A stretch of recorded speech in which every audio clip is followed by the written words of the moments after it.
আমি যেটা বলছি কৌশিক, বিভিন্ন জায়গাতে আমরা দেখছি পরিবেশগত চেঞ্জ দেখতে পাওয়া যাচ্ছে। আমাকে একজন বলছে কামারহাটির কাছে জয়রামবাটিতে সমস্ত অটো চালকরা নাকি কেউ আর হিন্দু নেই সেখানে। আপনি মন্দিরে যাবেন, শিবের মাথায় জল ঢালবেন, একটা ডাবলা নাকি কেউ হিন্দু নেই সেখানে। সব নতুন নতুন লোক বসে যাচ্ছে, কারা আসছে, কোথা থেকে আসছে কেউ জানতে পারছে না। সব পরিবর্তিত হয়ে যাচ্ছে, চেঞ্জ হয়ে যাচ্ছে। এবং এই নিয়ে শাসক দলের কারোর কোনো মাথা ব্যথা নেই, কোনো কথা নেই। যখনই অনুপ্রবেশ নিয়ে আলোচনা হচ্ছে সবাই তারা সোজা চলে যাচ্ছে বিএসএফ এ। কিন্তু প্রতিদিন সকাল থেকে রাত পর্যন্ত নতুন নতুন একটা প্রফেসর এসেছে। কি রে, বাড়ির সামনে সাইকেলে করে বা বাইকে করে আসছি, ছোলা পেশাই হচ্ছে। হ্যাঁ, ছোলা পেশাই হচ্ছে, ডাল পেশাই হচ্ছে। এরা কারা কেউ জানে না। এদেরকে নাকি রিহ্যাবিলিটেশনের মতো ওদের নাকি ব্যবস্থা করা হয়েছে তৃণমূলের তরফ থেকে, সমস্ত রোহিঙ্গাদের বিভিন্ন কাজে লাগিয়ে দেওয়া। কেউ জোগাড়ে, কেউ মিস্ত্রি, কেউ নির্মাণে, কেউ এই ধরনের লোকের বাড়ি বাড়ি যাওয়া, কিছু না হলেও অন্তত কয়েকটা শাকসবজি নিয়ে বাজারের একটা কর্নারে ফাঁকা জায়গায় বসিয়ে দেওয়া। আমরা কি বুঝতে পারছি না?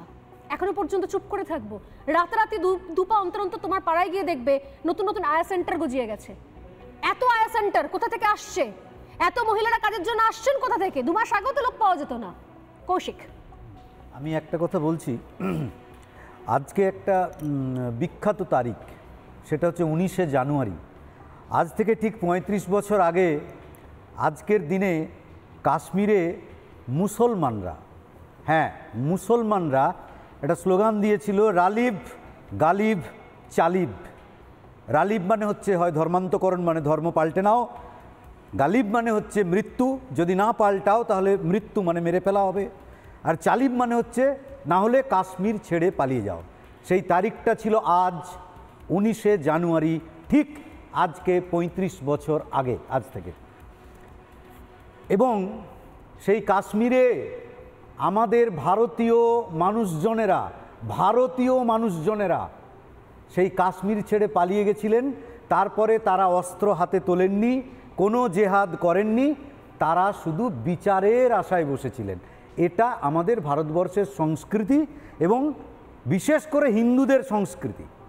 আমি বলছি, এই যে আমরা মমতা বন্দ্যোপাধ্যায়কে দোষ দিচ্ছি, আমি কিন্তু একেবারেও মমতা বন্দ্যোপাধ্যায়কে দোষ দিচ্ছি না। তার কারণ হচ্ছে তিনি এমন একটা প্ল্যাটফর্মের ওপর দাঁড়িয়ে আছেন যেখানে মুসলমানরা যদি মমতা বন্দ্যোপাধ্যায়কে ভোট না দেয়, তাহলে মমতা বন্দ্যোপাধ্যায় এই মুহূর্তে 1 ঘন্টা পরে যদি ইলেকশন করা হয় হেরে যাবে। মুসলমানরা যদি মমতা বন্দ্যোপাধ্যায়কে ভোট না দেয়, তাহলে মমতা বন্দ্যোপাধ্যায় 1 ঘন্টা পরে যদি ইলেকশন করা হয় হেরে যাবে। এটা হচ্ছে চিরসত্য। তাই তিনি মুসলিম তোষণ করছেন, এটা নিয়ে কোনো সন্দেহ নেই। কিন্তু আমার একটা প্রশ্ন আছে। এই কয়েকদিন আগে বিকাশ রঞ্জন ভট্টাচার্য, বিখ্যাত আইনজীবী, হাইকোর্টের আমরা শুনেছি, তিনি কুম্ভ মেলা নিয়ে একটি অত্যন্ত কুরুচিকর একটি বক্তব্য রেখেছিলেন। বক্তব্য হচ্ছে, বিকাশবাবুকে কোনোদিন শুনেছেন যে 2012-13-তে হজের জন্য এই ভারত সরকারের ভর্তুকি ছিল 850 কোটি টাকা। বর্তমান সরকার 2018 সালে সেটা বন্ধ হয়। এই বিকাশ ভট্টাচার্য, যিনি কলকাতার মেয়র ছিলেন, যিনি বামপন্থী মৌলবাদকে তোষণ করেন, বামপন্থী মৌলবাদ এবং ইসলামিক মৌলবাদকে একসঙ্গে মিশিয়ে রাজনীতি করেন, গরু খেয়ে বিপ্লবী হন, সেই বিকাশ ভট্টাচার্যরা যে মাটিটা পশ্চিমবঙ্গের বুকে তৈরি করে দিয়ে গেছেন, সেই মাটি থেকে মমতা বন্দ্যোপাধ্যায়ের সরে যাওয়ার কোনো উপায় নেই। এবারে আমি রোহিঙ্গাদের প্রশ্নে যারা বললেন তারা অনেক তথ্য দিয়ে বললেন। আমি একদম সাধারণ মানুষ হিসেবে যেগুলো চোখে দেখেছি, আমি সোনারপুরে থাকি, আমি সেখানে কিছু জিনিস চোখে দেখেছি, আমি আপনাদের মাধ্যমে মানুষকে সচেতন করার জন্য কয়েকটা জিনিস বলতে চাই। আমি বলছি, দুপুরবেলায় লক্ষ্য করবেন সাইকেলে করে ছোলার ডাল, মুসুরির ডাল, মটর বিক্রি করতে বেরোচ্ছে সাইকেলে করে। আমি একটি লোককে ধরেছিলাম, আমি একা থাকি, নিজে রান্না করে খাই, তাই মুসুর ডাল কিনবো বলে আমি দাঁড় করালাম। সম্পূর্ণ আমরা যে পূর্ববঙ্গের যে ভাষাটাকে কথায় বলি, বাঙাল ভাষা আমরা বলি না, বাঙাল ভাষা, সেই ভাষায় কথা বলছেন। এবং তিনি ধর্মীয়গত দিক থেকে মুসলিম, তার সঙ্গে আমি একটুখানি কথা বলে, আমি নিজে একটুখানি কথা বলে বুঝতে পেরেছি তিনি ভারতবর্ষের বাসিন্দাই নন। আচ্ছা, কোনো কিচ্ছু জানে না।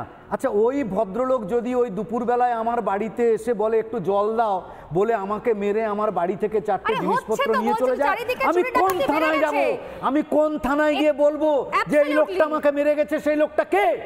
এই তথ্য নেই আমাদের কাছে। বসে আছেন, বলতে পারবেন বর্ডারে প্রতি মুহূর্তে চুরি চিন্তাই এমনি বেড়ে গেছে, একদমই তাই করতে পারছে বলে তারা কাটাতে দিতে দিচ্ছে না। যারা বর্ডারে সীমান্তে অন্য দেশে ঢুকে চুরি করে, তারা তো এই দেশে ঢুকে নাগরিকত্ব পেয়ে গেলে বা একটা ভোটার আইডি কার্ড বা একটা আধার কার্ড পেয়ে গেলে তো শেষ খুন করে চলে যাবে। তাই তো করছে।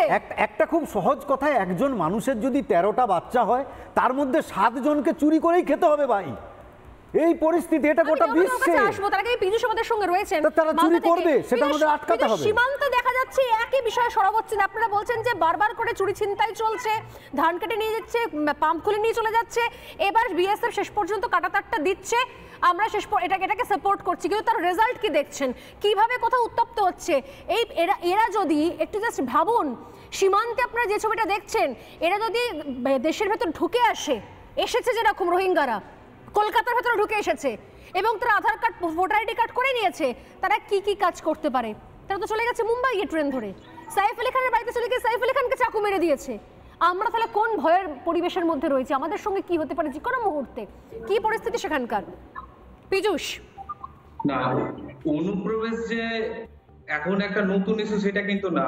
আমাদের 71-এর পর থেকেই বিভিন্নভাবে আমাদের দেশে অনুপ্রবেশ হয়েছে, আর আমাদের গ্রামবাসী অনুপ্রবেশ নিয়েই কিন্তু প্রতিবাদটা করেছিল। বর্তমানে আমি যদি বলি যে আমার বাড়ির চতুর্দিকে যদি আমি পাঁচিল না দিই, তাহলে গরু, ছাগল, চোর এগুলো ঢুকতে পারে। তো ভারতের উচিত যে এই যে তার বেড়াগুলো যে এখনো হয়নি, যেমন আমাদের গ্রামের সামনে 800 থেকে 900 মিটারের মতো তার বেড়া হয়নি, তো এই তার বেড়াগুলো যেখানে যেখানে নেই সেখানে তার বেড়া দিতে হবে, প্রোটেক্ট করতে হবে, আমাদের বর্ডার গুলোকে বিএসএফ কে দিয়ে সিল করতে হবে যাতে তারা প্রবেশ না করতে পারে। আর অনুপ্রবেশ নিয়ে আমি যদি বলি যে রোহিঙ্গাদের চিন্তা ভাবনা বাংলাদেশি মানুষজনদের মধ্যে কিন্তু অনেকটাই এসেছে।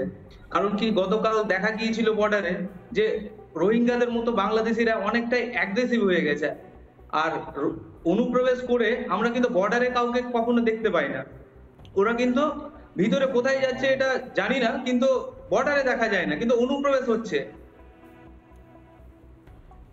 একদমই তাই। এই যে দিনের পর দিন সমস্যাগুলো হচ্ছে, কি বলবেন দেবব্রত বাবু? এত কিছুর পরও নাকি মনে হয় যে না ঠিক আছে, আমাদের রাজ্যে সব ঠিকঠাক চলছে, সব একদম কোথাও কোনো চাপ নেই, যত দোষ শুধু বিএসএফ এর? না, যত দোষ বিএসএফ এর নয়। নানা ধরনের কন্টেন্ট দেখার জন্য লাইক করুন, শেয়ার করুন আমাদের ফেসবুক পেজ, সাবস্ক্রাইব করুন আমাদের ইউটিউব চ্যানেল।